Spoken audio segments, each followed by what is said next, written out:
halkani waa BBC oo aad ka dhegaysanaysaan muujadaha gaagaaban efemyada magaalooyinka qaarkood iyo barta internetka ee bbcsomali.com.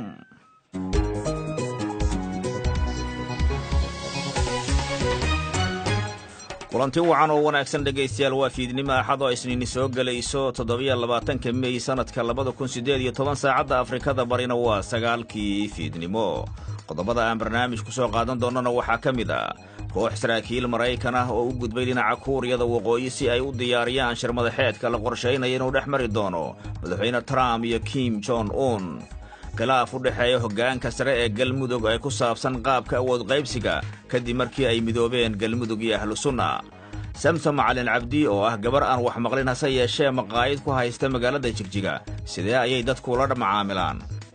bini'aadamka sidaad u aragtayba waa la yasiyo gabadhan dhagaha la eeyo wax saasa la dhahaa, laakiin aad iyo aad bay u fiican tahay macaamiishooda. dad badan baa nagu xidhan oo ayadaa mooyeen aan cid kale shaah ka cabin.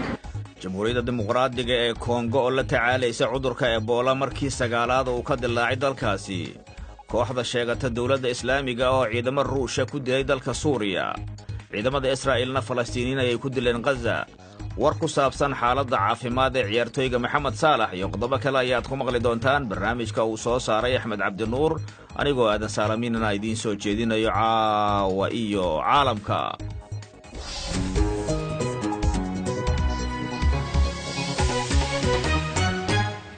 marka hore ku soo dhawaada wararka BBC-da iyo Cabdixaafid Cawil Ismaaciil. mahadsanid aadan Saalamin. saraakiil Maraykan ah ayaa u socdaalay Kuuriyada Waqooyi iyagoo Pyongyang kala xaajoonaya inay suurtagal tahay inuu qabsoomo shir madaxeedka Donald Trump iyo Kim Jong-un ay u ballansanaayeen. danjirihii Maraykanka u fadhihi jiray Kuuriyada Koonfureed Sung Kim oo wafdidan hogaaminaysa ayaa la kulmi doonta ku-xigeenka wasiirka arrimaha dibadda Kuuriyada Waqooyi Jong Song-hoy. waxa ay u muuqataa in mas-uuliyiintani xoogga ay saarayaan faahfaahinta heshiiska la doonayo in nukliyeerka lagaga baabi'iyo gacanka Kuuriya ee lagaga wada xaajoon doono shirka bisha Juun loo ballansan yahay inuu ka qabsoomo Singapore. BBC-du waxay fahantay inay dhici karto inay isniinta wadahadallo dheeraad ah ay yeeshaan labada kooxood oo u eg inay isku dayayaan in shirkaasi uu Donald Trump hore u baajiyey qabsoomo. John Efrad oo ahaan jiray danjire ee Kuuriya Waqooyiga u fadhihi jiray Ingiriiska ayaa sheegay marka la eego sida Donald Trump uu u isticmaalayo adeega Twitterka isagoo weliba ka hadlaya diblomaasiyadda ay khalkhal iyo hubaal la'aan ku abuurtay Kuuriyada Waqooyi. waxaanu yidhi waxa aan u malaynayaa inay taasi abuurayso shaki sababtoo ah Kuuriyada Waqooyi lama huba ilaa iyo intee ayay miisaan saari karaan Twitterka iska hor imaanaya ee ka imaanaya madaxweyne Trump. waxa aan u malaynayaa in ay xaaladda dejiyeen markii ay awoodeen inay foolka-fool ula hadlaan xoghaye Bombeya kaas oo doonayay dabcan inuu la hadlo halkii Twitterka la adeegsan lahaa. waxa aan u malaynayaa inay ahayd kadib markii ay foolka-fool ula kulmeen Bombeya inay xaqiiqsadeen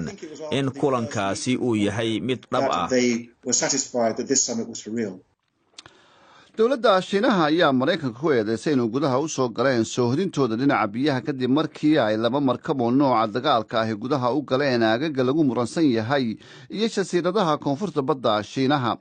wasaaradda gaashaandhigga Shiinaha ayaa sheegtay inay u digeen maraakiibtaasi inay dib u noqdaan. markabka dagaalka ee Higgins oo qaada gantaalada ishaga iyo markab kale oo dagaalaya 12 mayl oo cabirka badda ah u gaaray jasiiradahaasi ee lagu muransan yahay.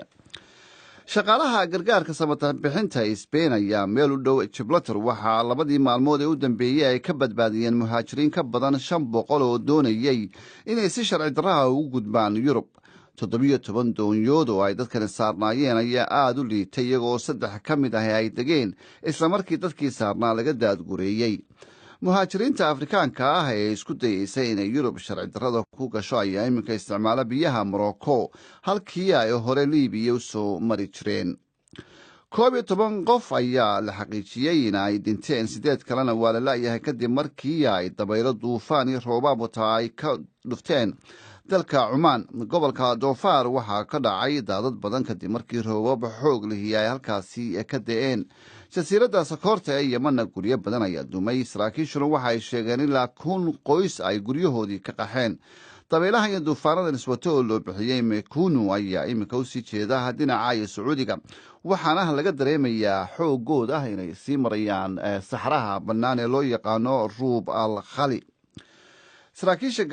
gaza ayaa waxaa iyaguna sheegeen in falastiiniyiin la dilay kadib markii kaarayaasha israa'iil ay xabado ku soo rideen koox ay jihaadalosayaal ahaa oo ku sugnaa koonfurta falastiin weerarkan ayaa ka dhacay meel u dhow magaalada rafa milatariga israa'iil ayaa sheegay inay weerarkani uu dhacay kadib markii ciidamadoodu furfureen qarax la dhigay meel u dhow gidaarka soohodinta ku yaala sabtidii diyaaradaha israa'iiliyiintuna waxa ay weerareen dhowr saldhig oo xamaas ay ku leedahay koonfurta qasa warkii dunidana intaas ayuu ka egyahay saalamiin aan idinku celiyay iyo barnaamijka qabaha inooga hadhay maasanid cabdixaafid halkani waa london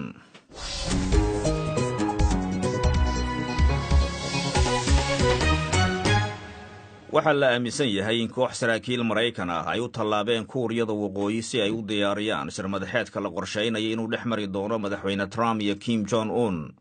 labada dhinac waxa ay sii wadaan inay sameeyaan iskudubaridka inkastoo donald trump uu baajiyey kulankaasi horaantii toddobaadkan sool waxaa warkan ka soo dirtay lora bika waxaa soo jeedinaya axmed cabdinuur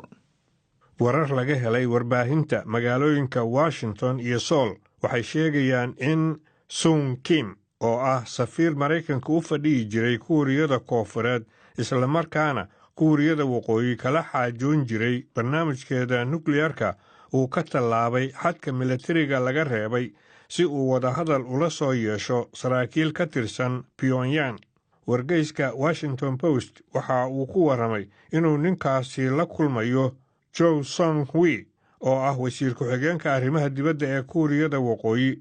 kooxaha labada dhinac ka kala socda waxaa loo malaynayaa inay xoogga saarayaan sidii loo jilcin lahaa tafaasiisha wixii heshiis baabi'in hubka nukliyarka ah ee lagaga xaajoon karo shirmadaxeedka qorshaysan in la isugu tago dalka singabuur bisha juun madaxweyne trump waxa uu ka noqday kulankaas toddobaadkii hore laakiin waxa uu haatan soo jeediyey in dib loo soo celin karo hogaamiyaasha labada kuuriya waxay kaloo shalay ku kulmeen xadka labada dal waxaana uu madaxweynaha kuuriyada koonfureed moon jae-in sheegay in kim jong un ay ka go'an tahay in si buuxda loo baabi'iyo hubka nukliyarka ee dhulka kuuriya hase ahaatee ma uusan qeexin waxa taas macnaheedu noqon karo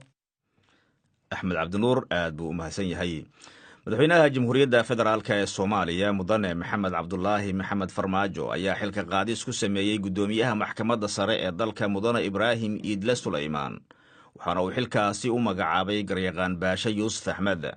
dhinaca kalena waxaa soo baxaya khilaaf u dhexeeya hoggaanka sare ee galmudug khilaafkaas oo ku saabsan qaabka awood qaybsiga kadib markii ay midoobeen galmudug iyo ahlu sunna haddaba wararka arrimahaasi la xiriira waxaa iga warramay ibraahim maxamed aadan war-saxaafadeed ka soo baxay xarunta madaxtooyada ee magaalada muqdisho gelinkii dambe ayaa lagu sheegay in madaxweynaha oo tixgelinaya cabashada muwaadiniinta soomaaliyeed garsoorayaasha halwadeennada garsoorka iyo xirfadlayaasha sharciga ee la xiriira in la helo garsoor hufan oo cadaalad ah inuu go'aansaday inuu dib u habeyn ballaaran lagu sameeyo hay-adaha garsoorka si muwaadiniinta soomaaliyeed ay u helaan garsoor hufan oo laysku halayn karo madaxweyne wuxuu yidhi aniga oo ka jawaabaya ballanqaadkaygii ahaa in la helo nidaam garsoor oo ku dhisan hufnaan iyo cadaalad waxaan maanta xilka guddoomiyaha maxkamadda sare ee dalka u magacaabay baashe yuusuf axmed waxaan guddoomiyaha cusub u rajaynayaa buu yidhi inuu ka soo dhalaalo howlaha loo igmaday madaxweyne farmaajo ayaa faray ee golaha shacabka iyo xukuumadda inay soo dhammaystiraan golaha adeega garsoorka lana waafajiyo dastuurka kumeel gaarka iyo sharciga dhismaha golaha adeega garsoorka si dib u habeyn dhab ah loogu sameeyo hay-adaha ee garsoorka dalka guddoomiyaha xilka laga qaaday ibraahim iidle sulaymaan waxa uu xilkaasi hayay muddo 2 sano ah bishii may sanadkii 2016 waxaa xilkaasi u magacaabay madaxweynihii shaqada ka tegay xasan sheekh maxamuud muddada 2 sano ah wuxuu ka shaqaynayay arrimaha garsoorka wuxuuna ahaa guddoomiyaha maxkamadda sare ee dalka haddii aan eegno ninka loo magacaabay gudoomiyaha maxkamadda sare garyaqaan baashe yuusuf axmed taariikhdiisa oo kooban dhinaca waxbarashada iyo shaqada wuxuu shahaadada koowaad ee jaamacadda ka qaatay jaamacadda hargeysa tan labaadna wuxuu ka qaatay jaamacad ku taala Hatfield dalka UK garyaqaan baashe waxa uu hore usoo noqday la taliye sharci bara jaamacadeed qareen iyo cilmi baaris sharci muddo 10 sano ka badan ayuu ku soo jiray howlaha garsoorka iyo tala bixinta sharciga waxa ay wada shaqeyn dhex martay hay'ado caalami ah oo ay ka mid yihiin hay'adda USAID UNTB UN Women IRI Mercy Corps UNICEF iyo wasaaradda ka tirsan dawladda federaalka iyo wasaaradda ka tirsan kuwa Somaliland oo uu xilal ka soo qabtay sidoo kale waxa uu la soo shaqeeyay wasaaradda shaqada iyo arrimaha bulshada ee federaalka hay'ado dawli ah iyo kuwa aan dawli ahayn oo ka dhisan Somaliland wuxuu sidoo kale la taliye ka soo noqday maxkamadda sare ee dalka sanadkii 2016 sidoo kale waxa uu muddo 8 sanadood ah xubin ka ahaa ururka isu tagga qareenada ee Somaliland. waa tahay Ibrahim dhinaca kale waxaa jira warar la sheegayo in khilaaf uu u dhaxeeyo Galmudug ee ku aadan hirgelinta heshiiska Galmudug iyo ahlu sunna oo madaxda sare ee Galmudug ay ku kala qaybsan yihiin qaabka loo hirgelinayo bal iyadana wararka umuurtaasi la xiriira noo faahfaahin aadan taniya markii heshiiskii Jabuuti uu dhacay dibna Muqdisho loogu saxiixay oo lagu mideeyay maamulkii Galmudug ee cadaadda fadhiyay iyo maamulkii ahlu sunna wal jamaa ee gobolada dhexe waxaad moodaysaa inay xaaladdu soo wanaagsanaanaysay oo gobolada dhexe ay heleen maamul midaysan ha yeeshee khilaaf in muddo ahba la qarinayay ayaa markii dambe dibadda u soo baxay maalin ka hor ayaa madaxweyne ku-xigeenka iyo gudoomiyaha baarlamaanka ee Galmudug Maxamed Cabdi Xaashi iyo cali gacal casir waxay gaareen magaalada Cadaado taasoo ka caraysisay madaxda kale ee Galmudug sida madaxweynaha Axmed Ducaale Geelle Xaaf iyo madaxa xukuumadda Sheekh Maxamed Shaakir oo iyaguna dhusamareeb tagay waan ayaa Muqdisho ka socotay oo labada dhinac lagu dhexdhexaadinayay ha yeeshee waxa muuqata in waantaasi ay guul dareysato oo labada dhinac ay u kala safreen dhusamareeb iyo Cadaado wasiirka arrimaha gudaha ee Soomaaliya mudane Cabdi Maxamed Sabriye oo war soo saaray wuxuu sheegay in 3 bisha labada dhinacba loogu yeeray inay Muqdisho yimaadaan si wada xaajood iyo wada hadal ay Muqdisho ugu yeeshaan isla markaana aan la sameyn xukuumadda cusub inta khilaafkaasi laga xalinayo oo laga dhameystirayo heshiisyadii hore loo gaaray waxa muuqata in khilaafku uu ka dhashay iyadoo hadda la doonayo maadaama labada dhinac la mideeyay oo baarlamaankii la isku daray in xukuumad cusub la soo dhiso waxaana muuqata in xukuumadda cusub qaabka loo qaybsanayo awood qaybsiga in madaxda sare ay isku khilaafeen taasoo keentay in muddaba khilaafkaasi u soo jiitamo aakhirkiina keentay in madaxweyne ku-xigeenka iyo gudoomiyaha baarlamaanku ay Cadaadad tagaan Xaaf madaxweynaha Galmudug iyo madaxa xukuumadda Sheekh Maxamed Shaakirna ay tagaan dhusamareeb Axmed Ducaale Geelle Xaaf oo ka hadlayay magaalada dhusamareeb wuxuu aad u dhaliilay dhinaca tagay Cadaado wuxuu sheegay in ay tahay inay ka soo qayb galaan oo ay yimaadaan dhusamareeb sidaasoo kale dhinaca kale Maxamed Cabdi Xaashi madaxweyne ku-xigeenka Galmudug oo isna hadlay wuxuu sheegay in Cadaado ay tahay xaruntii baarlamaanka ee Galmudug sidaana ay ku yimaadeen Ibrahim aad buu mahadsan yahay dhinaca Facebookana dhageystayaasha ku soo dhiibtay ra'yigooda isla Facebooka waxaa ka mid ah Xamda Muuse Saalax oo joogta magaalada Badhan waxa ay leedahay xal uma arko Galmudug dhexdeeda in ay haatan isqabqabsato sidoo kalena dawladda dhexena ay ku eedayaan khilaafka ka dhex taagan maamulkoodana waxaan ugu baaqi lahaa bay tiri inay arrimahooda wada hadal ay ku dhamaystaan sidoo kalena ay ku dadaalaan sidii lagu horumarin lahaa maamulkooda ugaas xasan bashiir saciid oo jooga gaalkacyo waxa uu leeyahay khilaafka ka soo cusboonaaday Galmudug dhexdeeda ee ku aadan heshiiska lala galay ahlu sunna aad ayaan uga xumahay waana mid dib u dhac weyn ku keeni karta Galmudug mana aha xilligii khilaafka ee Galmudug waa inay isku tanaasulaan arrinkana salka ay u dhigaan kuwaasina waxay ahaayeen dhageystayaasha Facebooka Jamhuuriyadda Dimuqraadiga ee Congo ayaa waxa ay la tacaalaysaa cudurka Ebola oo markii 9aad ka dilaacay dalkaasi berigii hore cudurkaasi marka uu dalka ka dilaaco baaxadiisu waxay ahayd mid aad uga kooban sida ay haatan xaaladdu tahay Anasoy ayaa ka waramaysa bal sida ay haatan Jamhuuriyadda Dimuqraadiga ee Congo ay ula daaladhacayso wax ka qabashada cudurkan halista ah ee ka dilaacay dalkaasi cabsida weyna laga qabo inuu ku fido magaalooyin waaweyn oo dalkaasi ku yaala waatan Kawsar Maxamed oo warbixintan soo jeedinaysa jamhuuriyadda dimuqraadiga kongo ayaa waxay wadaa dadaalo xoogan oo ay kula dagaalamayso cudurka ebola oo markii 9aad ah ka dilaacay dalkaasi. dhammaan kiisaskii hore ee cudurka ebola ayaa aad iyo aad u hooseeyey. halkani waxaa lagu iibiyaa hilib daanyeer oo la qalajiyey, shimbirta nooca fiidmeerta ah iyo hilibka doofaarka. mid ka mid ah ganacsatada suuqan ayaa nagu martiqaaday inaan wax ka iibsano. halkani waa suuqa hilibka ee dhanka miyi ee Kinshasa. waa suuq abid mashquul ah. waxaa jira digniin ka dhan ah cunista hilibkani ee dalkaasi, laakiin dad aad u yar ayaa diyaar u ah inay u hoggaansamaan digniinta. haweenaydani waxay sheegtay inuu yahay raashinka ay aadka ugu jeceshahay, iyadoo sheegtay inay weligeedba ku xanuunsanin dhowr jeer oo ay cuntay hilibka. fayruska ebola ayaa loo malaynayaa inuu ku nool yahay xayawaanka duurjoogta ah. hase ahaatee Dr. Jean Jacques Muyembe ayaa waxa uu sheegay inaysan jirin caddaymo tusinaya in duurjoogta uu ku badan yahay fayruska cudurka ebola, hataa haddii ay jirtana hal qof uu ku dhacay. So we have some experience how to manage. cudurka dilaaga ah ee ebola waa cudur si sahlan ku faafa oo qofba qofka kale uu ka qaadi karo. Dr. Munyembe waxa uu xidhan yahay qab difaac ah oo buuxa marka uu baarayo fayruska cudurka ebola. waxa uu ka mid ahaa cilmi baarayaashii markii ugu horeysay aqoonsadeen cudurka. waa sanadkii 1976 halkan jamhuuriyadda dimuqraadiga ah ee Kongo. waxa uu qayb ka ahaa kooxdii jawaabta ka bixisay cudurkan oo markii 9aad ah ee ka dilaacay dalkaasi.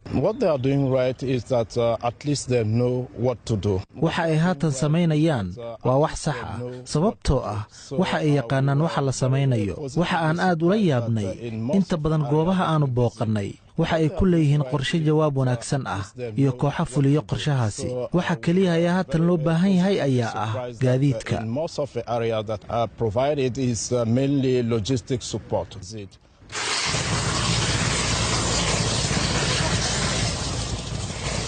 qaar ka mid ah sahayda iyo adeegyada caafimaadka ayaa ah mid lagu gudbinayo hawada. qaar ka mid ah aagga waxyeeladu ay gaartay ma laha wadooyin fiican, laakiin dhanka kale macnaheedu waxa weeye in dadka miyiga ku nool aysan ku safrin baabuur iyo wax la mid ah, taasi oo yareynaysa fursadaha cudurka lagu qaadi karo. magaalada Mbandaka waa hoyga in ka badan 1 milyan oo qof. waxaa ka sii qulqulaya dad dooni kaga safraya waqooyiga Kongo, magaalooyinka sida caasimadda ee Kinshasa iyo Brazzaville. dad badan ayaa walwal ka qaba in haddii cudurku uu ku dhaco aan la xakamayn karin dhaqsina uu faafayo. laakiin wasiirka caafimaadka Dr. Oli Kalenga ayaa sheegay inay tahay mid la maarayn karo.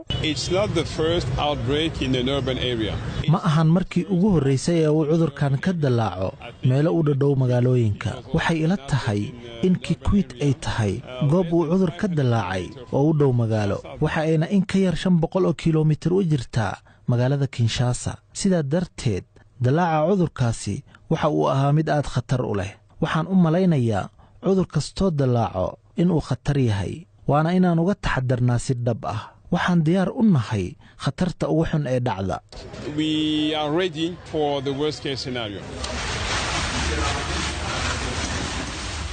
qiyaastii 5 shaqaale caafimaad ah ayaa xidhanaya dharka la isaga ilaaliyo cudurka ka hor inta aysan gelin xarunta daaweynta. kontaroolka cudurka ebola ayaa sare u kacay kadib markii uu ka dilaacay galbeedka Afrika. talaal ayaa markii ugu horeysay la isticmaalay. khibradda ay leedahay jamhuuriyadda Kongo iyo siyaabaha cusub ee loogu hortago cudurka dilaaga ah ee ebola ayaa waxaa jira rajo wanaagsan halkan oo ah in la xakamayn doono.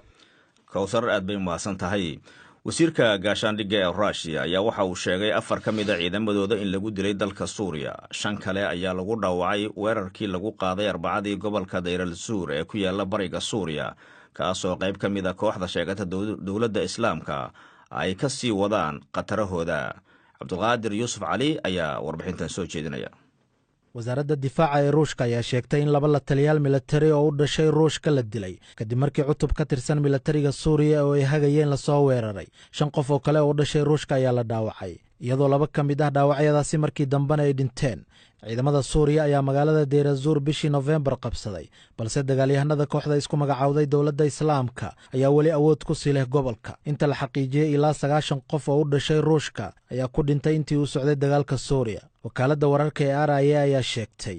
in koox argagixisa ay weerarka ku soo qaaday militariga suuriya habeennimadii xalay dhaawacyada ayaa waxaa lagu dabiibayaa cisbitaal ay leeyihiin militariga ruushka wasaaradda difaaca ee Moscow ayaa sheegtay in ciidamadeeda ay dileen 43 oo ka tirsan maleeshiyada weerarka soo qaaday kooxda indheindhaysa xuquuqda aadanaha ee suuriya ee fadhigeedu yahay UK ayaa sheegtay in weerarada ay geysteen kooxda isku magacaawday dowladda islaamka ayna 35 askari oo ka tirsan xoogaga taabacsan xukuumadda Bashar al-Assad ay dileen oo ay ku jiraan 9 askari oo u dhashay ruushka kadib 7 sano oo Suuriya dagaal ka socday dowladda Suuriya oo taageero ka helaysa Ruushka iyo Iiraan ayaa haatan maamushay inta badan bartamaha Suuriya oo ay ku jirto magaalada Xalab cabduqaadir aad buu mahadsan yahay warbixintaasi uu noo soo jeedinayay ciidamada Israa'iil ayaa la soo wariyay inay dileen 3 Falastiiniyiin kadib markii taangiyadoodu ay rasaas ku fureen maleeshiya joogtay koonfurta Gaza Israa'iil markii horeysay waxa ay sheegtay in ciidamadu ay qarxiyeen waxyaabaha qarxa oo la dhigay meel ku dhow xuduudda warbixinta arrintaasi la xiriirta waxaa soo jeedinaya Cabdiraxmaan Xaaji Cadow saraakiil ku sugan Gaza ayaa sheegay madaafiic taangiyada Israa'iil ay ku soo rideen xero ciidan oo ku taalo koonfurta Gaza oo ay ku sugnaayeen garabka Falastiiniyiinta hubeysan ee Islamic Jihad inay ku dileen 3 qof oo Falastiiniyiin ah weerarkaasi kooxda Falastiiniyiinta hubeysan lagu beegsaday wuxuu ka dhacay meel ku dhow magaalada Rafah ciidamada Israa'iil ayaa waxay sheegeen inay taangiyada Israa'iil ay madaafiicdaasi soo rideen kadib markii ay qarax ka sameeyeen dabley Falastiiniyiin meel ku dhow deyrka xadka Gaza balse ay jirin cid wax ku noqotay habeenkii Sabtida diyaaradaha Israa'iil ayaa duqeymo ay ku beegsadeen fariismo ay leeyihiin ururka Hamas garabkiisa hubeysan ee koonfurta Gaza iyadoo Israa'iil jawaab uga dhigayso dadka Falastiiniyiinta ay xuduudda soo tallaaba ku soo laabanaya Gaza xiisadda u dhaxaysa Israa'iil iyo Falastiin ayaa cirkays ku sii shareeraysay tani iyo bishii March iyadoo in ka badan 100 Falastiiniin oo mudaharaadayay lagu dilay Gaza mudaharaadayaasha oo codsanayay inay xaq u leeyihiin in ay dib uga laabtaan dhulka awoowayadood oo ah dhulka Israa'iil ka qabsatay 1948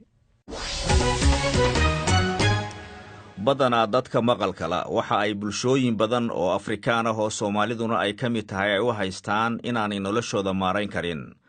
haddaba dadka maqalka la ayaa waxa ay muujiyeen inay noloshooda kafayn karaan waxaana ka mid ah Samsam Macalin Cabdi oo aan wax maqlin hase yeeshee maqaayad ku haysata magaalada Jigjiga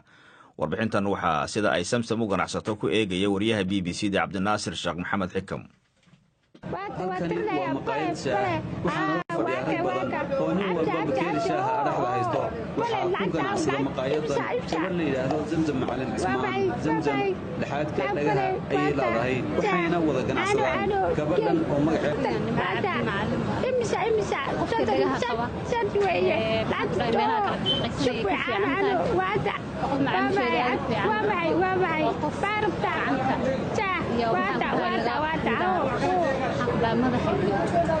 soo jeedinta waa qof aad u wanaagsan laakiin waa qof masaakiina nin muurimayna guursano reer ma yeelanin waa gabadh marka maalin ayadaa shidata maalin anigaa shita marka iyadu keligeeda ay ku soo hadhay iyadu ay shaqayso iyada iyo dadkan shaah la siinayo bal ka waran say u tacaamulaan kolley haddee dadka bini'aadamka sidaad u aragtayba waa la yasi oo